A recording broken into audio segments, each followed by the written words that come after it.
হ্যাঁ, এই যে ইভিনিং টাইমে বেরিয়েছিলাম আর এইগুলো কিনে নিয়ে এলাম।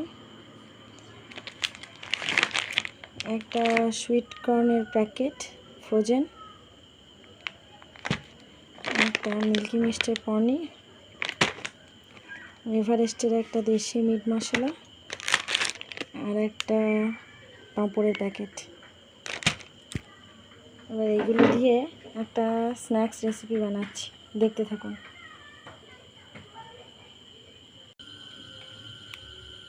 এই দেখুন, আমরা এখানে বানাচ্ছি পাঁপড় দিয়ে একটা রেসিপি। তার জন্য লাগবে পাঁপড় জলে ভেজানো। এটা জলে ভিজিয়ে আমি একদম রেখে দিয়েছি, একটু নরম হয়ে যাবে।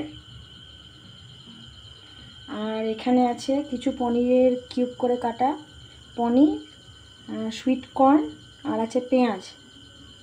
আর এখানে আমি বেসনকে ফেটিয়ে রেখেছি। এখানে তেল গরম হচ্ছে,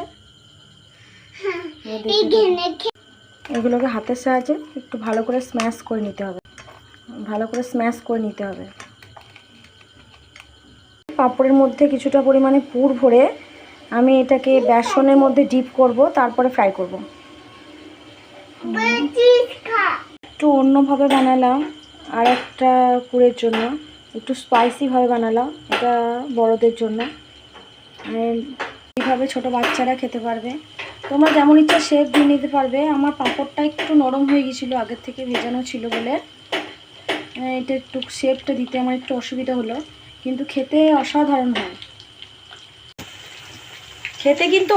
হয়। বন্ধুরা, একবার ট্রাই করে দেখতে পারো, দারুণ খেতে হয়। থেকে একটু চিজ গ্রেট করে দেবে, আরও টেস্টি লাগবে।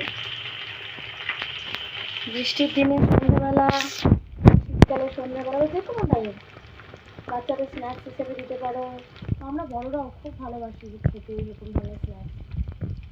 যে কোনো পার্টিতে, যে কোনো ছোটোখাটো গেট টুগেদার, বাড়িতে কোনো অতিথি এলে ঝটপট বানিয়ে নিতে পারো।